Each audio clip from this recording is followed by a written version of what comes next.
மகாபாரதத்தில் இருக்கிற விஷயத்தை கூட பார்க்க முடியாதுன்னு இன்னொரு இடத்துல. ஏன்னா மகாபாரதத்தில் அப்பேற்பட்ட விஷயங்கள் இருக்கான். அதில் ஒரு சின்ன சரித்திரம், 5 நிமிஷத்தில் அந்த சரித்திரத்தை சொல்லி நிறுத்திக்கிறேன். உபரிச்சரவசு அப்படின்னு ஒரு சேதி தேசத்து ராஜா இருந்தான். அந்த உபரிச்சரவசு இந்திரனை நோக்கி தபம் பண்ணா. இந்திரன் பிரத்யக்ஷமாய் வரம் கொடுத்தான்.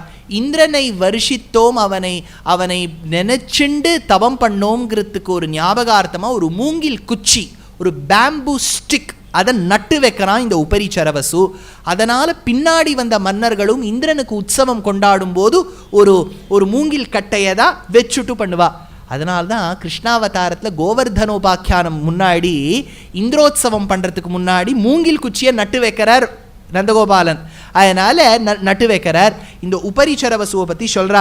ததப் பிரபிருதி சாத்யாபி யஷ்டே க்ஷிதிபசத்தமைஹி பிரவேஷः கிரியதே ராஜன் யதா தேன பிரவர்த்திதः.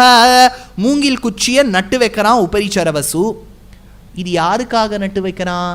இந்திரனுக்காக நட்டு வைக்கிறான். இந்த மூங்கில் குச்சியை நட்டு வச்சாங்கிறதுக்காக பகவான் அந்த புண்ணியத்தை கொடுத்துட்டு போகிறார். நட்டு வச்சது யாருக்கு? இந்திரனுக்கு. பின்ன ஏன் இந்திரன் வரல? ஏன்னா சர்வதேவ நமஸ்காரா கேசவம் பிரதிகச்சதி. பெருமாளே ஹம்சாவதாரம் எடுத்துன்னு வந்தாராம். பகவான் பூஜ்யதே சாத்ர ஹம்சரூபேண சேஸ்வரஹா. ஹம்சரூபத்தில் அந்த மூங்கில் குச்சிக்கு உண்டான பலனை கொடுத்துட்டு போனாராம். இந்த உபரிச்சரவசுக்கு பல புத்திராள்.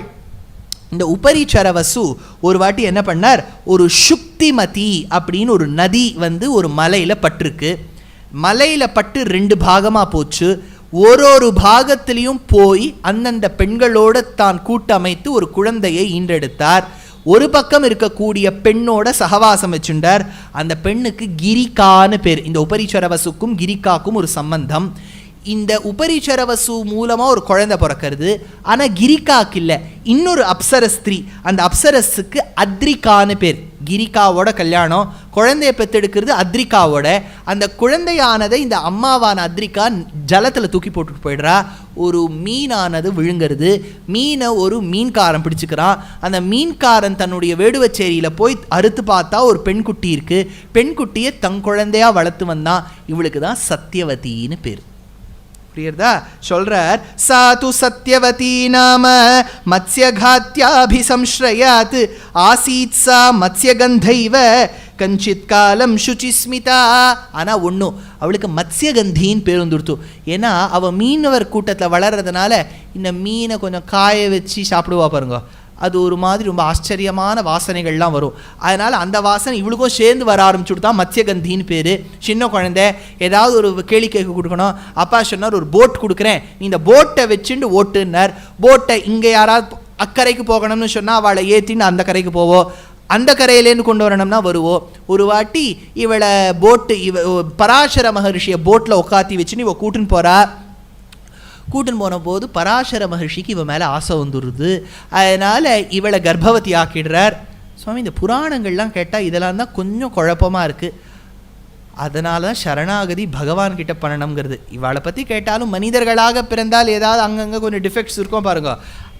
இவாளெல்லாமா நம்ம உட்காந்து பூஜை பண்ணிட்டு இருக்கோம். பராசர மகர்ஷி கொடுத்த விஷ்ணு புராணத்தை படிக்கிறோமே ஒழிய பராசர மகர்ஷிக்கு உட்காந்து நம்ம என்ன பூஜையாக பண்ணிட்டு இருக்கோம்? ரிஷிம் தர்ப்பயாமி, காண்ட ரிஷிம் தர்ப்பயாமின்னு ஒரே தர்ப்பயாமி சொல்லி முடிச்சுடுறோம். ஆனால் ஆராதனை பண்ணுறது பகவானுக்கு தானே. அதனால் இந்த பராசர மகர்ஷி இந்த பெண்ணானவளை கர்ப்பவதி ஆக்கிடுறார். ஒரு வரம் கொடுக்குறார். உங்ககிட்ட துர்நாற்றம் வீசுறதுன்னு எல்லாரும் சொல்லுவா. கவலைப்படாதே, ஒரு வரம் கொடுக்குறேன், நல்ல வாசனை அடிக்கும். எவ்வளோ வாசனைனா ஒரு யோஜனையை கடந்து வந்தாலே உங்ககிட்ட வாசனை வரும். அதனால கந்தவதியா நீ இருப்பே. மத் பிரியம் கிருத்வா கன்யைவத்வம் பவிஷ்யசி தேன கந்தவதீத்யேவ நாமாஸ்யாக பிரதிதம் புவி தஸ்யாஸ்து யோஜனாத் கந்தம் ஆஜிக்ரந்தம் நரா புவி. இந்த பெண்ணானவள் அப்பாவுக்கு சொல்லாமல் நேர ஒரு தீவுக்கு போனான். அந்த நதியிலேயே அந்த தடாகத்திலேயே ஒரு தீவு, ஒரு ஐலண்டுக்கு துவீபம்னு பேர். துவீபத்தில் ஒரு 9 மாதம் ஆன ஒரு குழந்தையை பெற்றெடுத்தா. துவீபத்தில் பிறந்தபடியால் இந்த குழந்தைக்கு துவைபாயனன்னு பேர். கருப்பாக பிறந்திருக்கு. கிருஷ்ணத்வைபாயனன்னு பேர். வேதத்தை பிரித்து கொடுத்தது வியாசன்னு பேர். வேதத்தை பிரித்து கொடுத்ததால வேதவியாசன்னு பேர். சொன்னார், விவ்யாச வேதனமாத்ச தஸ்மாத் வியாச இதி ஸ்மிருதா வேதனத்யாபயாமாச மகாபாரத பஞ்சமான் அப்பேற்பட்ட அந்த குழந்தை தான் பிற்காலத்தில் வேதத்தை ரிக்வேதம் இது, யஜுர்வேதம் இது, சாமவேதம் இது, அதர்வண வேதம்னு பிரித்து கொடுத்தது. இதே குழந்தை தான் பிற்காலத்தில் வேத சாரமான மகாபாரதம்ங்கிற 5வது வேதத்தை கொடுத்தது. இதே குழந்தை தான் பாதராயணராக இருக்கக்கூடிய இந்த குழந்தையான கிருஷ்ண துவைபாயனரான வியாசர் தான் உபனிஷத்திலேருந்து வார்த்தைகளை எடுத்து சூத்திரங்களாக கோத்து பிரம்மசூத்திரம்ங்கிற வேதாந்த சூத்திரத்தை கொடுத்தார். அதனால் வேதத்தை பிரித்து கொடுத்தார், 5வது வேதமான மகாபாரதத்தை கொடுத்தார், உபனிஷத் சாரமாய் வார்த்தைகளை கோத்து வேதாந்த சூத்திரமான பிரம்மசூத்திரத்தை கொடுத்தார். இந்த கிருஷ்ணத்வைபாயனர் யாரு? பராசரரின் பிள்ளை, பராசராத்மஜம். யாருடைய பிள்ளை? சத்தியவதியான மத்ஸ்யகந்தியின் பிள்ளை. யார் இந்த வியாசர்? சாக்ஷாத் விஷ்ணுஸ்வரூபம். வியாசாய விஷ்ணுரூபாய வியாசரூபாய விஷ்ணவே நமோ வை பிரம்மநிதயே வாசிஷ்டாய நமோ நமஹ. பஞ்சமோ வேதா, 5வது வேதம்னு கொண்டாடப்படக்கூடியது ஸ்ரீ மகாபாரதம். அப்பேற்பட்ட ஸ்ரீ மகாபாரதத்தில் வியாச பகவான் சாக்ஷாத் கிருஷ்ணத்வைபாயனர் 18 பர்வாக்களாக பிரித்து நமக்கு கொடுத்துருக்கார். அதில் முதல் பர்வா ஆதி பர்வா, அடுத்தது ஒரு பர்வாவாக வரும். அதில் நமக்கு தெரியும் விஷ்ணு சஹஸ்ரநாமம் ஒரு பர்வாவில் வரும், பகவத்கீதை இந்த பர்வாவில் வரும். அது மாதிரி ஒரு பர்வாவில் ஒன்று முக்கியமாக வச்சுருக்கார். ஆதி பர்வாலேயே ரொம்ப எடுத்துக்காட்டாக வச்சுருக்கிறது கருடோபாக்கியானம். அந்த கருடோபாக்கியானத்தின் ஒரு திவளையை முதல் நாள் கடைசியில் பார்த்தோம். முக்கியமான கருடோபாக்கியானத்தின் பகுதியை 2ஆம் நாள் பார்த்தோம். விஞ்சின பகுதியான அந்த கருடோபாக்கியானத்தின் பகுதியை நேற்றைய தினம் 3வது நாள் பார்த்தோம். கருடோபாக்கியானத்தை விட்டு வேறு என்ன சுவாமி இருக்குதுன்னு கேட்டால் நிறைய விஷயங்கள், சரித்திரங்கள்லாம் சொல்லி வச்சிருக்கார் வியாசர். அந்த சரித்திரங்கள்லாம் எதுக்கு சொல்லணும் அப்படிங்கிறதையும் அந்தந்த சரித்திரத்தை சொல்லும்போது வர்ணனை சொல்லும்போது பார்த்தோம். இப்போ முக்கியமான ஒரு சரித்திரம், நேற்றைய தினம் பார்த்த சரித்திரம் சுருக்கமாக பார்ப்போம். என்ன ஒன்றுன்னா, பரீட்சித்து அப்படிங்கிற ராஜா காட்டுக்கு வேட்டையாடச் சென்றான். அப்போது தான் அவன் ஒரு மானை பின்னாடி துரத்தின்னு போகிறான். அந்த மான் பின்னாடி எப்படி ஓடினா அப்படின்னு பரீட்சித்தை கேட்டால் வியாசர் சொல்கிறார், அவன் எந்த வேகத்தில் வைகுண்டம் போக போகிறானோ, ஸ்வர்க்கம் போக போகிறானோ அந்த வேகத்தில் ஓடினான்னார். பூர்வரூபம் து தத்தூர்ணம் சோகாத் ஸ்வர்ககதிம் பிரதி, ஸ்வர்க்கத்துக்கு எந்த வேகத்தில் போவானோ அந்த வேகத்தில் ஓடினான்னார். ஒன்று. 2வது சொல்லும்போது என்ன அழகாக சொல்கிறார் பாருங்கோ வியாசர், பரீட்சித்து வேட்டையாடச் சென்றான். ஆனால் வேட்டையாடுறது அந்த காலத்தில் லைசன்ஸ் உண்டே, ராஜாக்களுக்கெல்லாம் ஒன்றுமே இல்லை. நம்ம ஊரில் வேட்டையாடினா ஜெயிலுங்கிறோம், அப்படி வேட்டையாடினவாளும் ஜெயிலுக்கு போகிற மாதிரி போயிட்டு போகிறது இல்லை, வந்துடுறா வெளில. ஆனால் விதேசங்கள்லாம் பார்த்தேன்னா, இப்போ யூஎஸ் எல்லாம் பார்த்தேன்னா அவளுக்கு சில மாதங்கள் லைசன்ஸ் கொடுப்பா, நீங்கள் போய் வேட்டையாடிட்டு வாங்கோன்னு. ஏன்னா அவ்வளவு மான் அப்படியே ரோட்டில் ஓடின்னு இருக்கும், அதனால் வேட்டையாடிட்டு வாங்கோன்னு சொல்லுவாள். அப்புறம் அவள் அதை புஜிக்கிறாளா இல்லையாங்கிறது அவளுடைய கஷ்ட நஷ்டம், அதெல்லாம் நம்ம ஒன்றும் அதை பற்றி நம்ம சர்ச்சை பண்ண வேண்டாம்.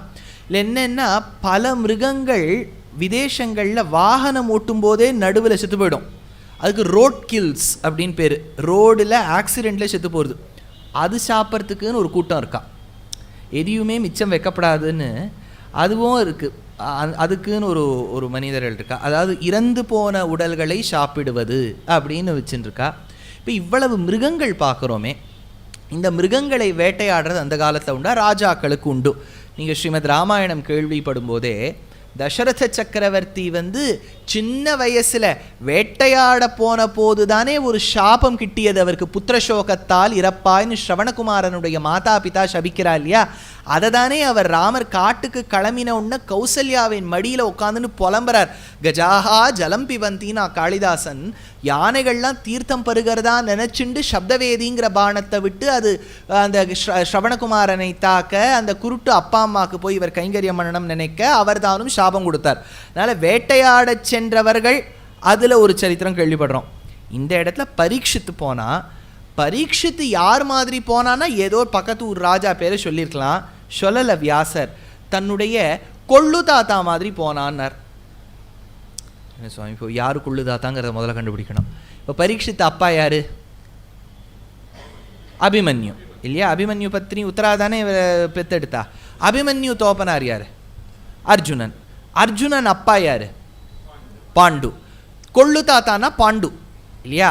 அப்பா அபிமன்யு, தாத்தா அர்ஜுனன், பாண்டு கொள்ளு தாத்தா, கிரேட் கிராண்ட் ஃபாதர் ஆயிடுத்தா.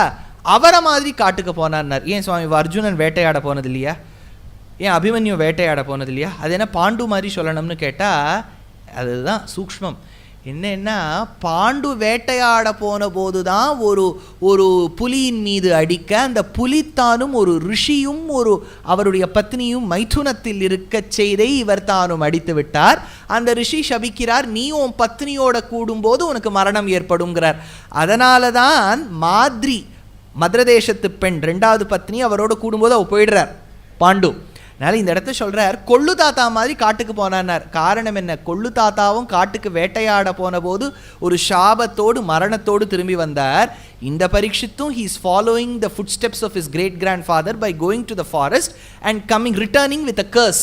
சாபத்தோட தானே வரார். ஸ்ருங்கி ஒரு சாபம் கொடுத்து தானே அனுப்புறாரு. அதானு தானே இவருக்கும் மரணம் ஏற்படுறது. அதனால் நம்ம ஒரு பழமொழி சொல்லுவோம் பாருங்க, ஹிஸ்ட்ரி ரிப்பீட்ஸ் இட் செல்ஃப். அதை தான் இங்கே வியாசர் என்ன அழகாக சொல்கிறார். இவ்வளவும் தாத்தா இப்படி போனார்லாம் சொல்லலை, ஒரே ஒரு வரி சொன்னார், கொள்ளு தாத்தா காட்டுக்கு போனா மாதிரி இவன் போனான். அதில் இவ்வளோ விஷயங்கள் அடங்கியிருக்கு. காட்டுக்கு போனான். அப்போ தான் அந்த ரிஷி ரொம்ப சாத்வீக மகரிஷி, அவருடைய பிள்ளை ஸ்ருங்கி கோவக்காரன், ஸ்ருங்கியுடைய ஃப்ரெண்டு அவனுக்கு கிருஷான்னு பேர். அந்த கிருஷா சொல்லி ஸ்ருங்கியானவன் சாபம் கொடுத்தானாம். ஸ்கந்தே மிருதம் சமஸ்தாஸ்திரீ பன்னகஹ ராஜ கில்பிஷி தம் பாபம் அதிசம்க்ருத்தஹ தக்ஷகஹ பன்னகேஸ்வரஹ ஆஷீவிஷஸ்திக்மதேஜ மத்வாக்யபலச்சோதிதஹ சப்தராத்ராதிதோ நேதா யமஸ்ய சதனம் பிரதி.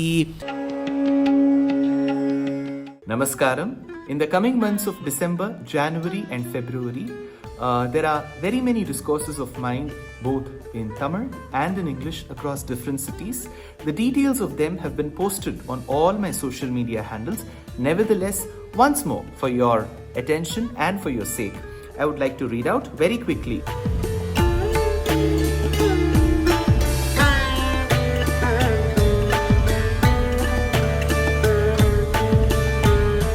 And on the 30th of December, tentatively I am to speak on the importance of Nutiyattu Divyadesham on the Vaikuntha Ekadashi Eve for PGP Auditorium in Singapore.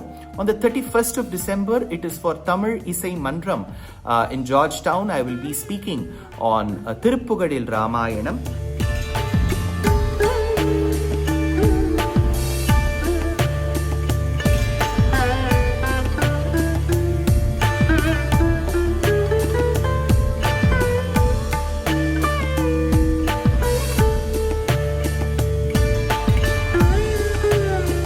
Coming to the month of January, on the 17th of Jan, I will be speaking on Narayaniyam in Wonder for Shanmukhananda in Mumbai. On the 18th of December, it is our grand production called Agre Pashyami at the very same premises.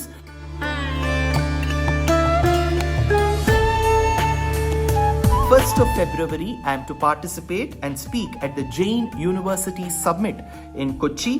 And 13th of February, it will be a special lecture for Shivaratri for Odakattur Mutt, which will be organized by Ramakrishna Bhajana Sabha.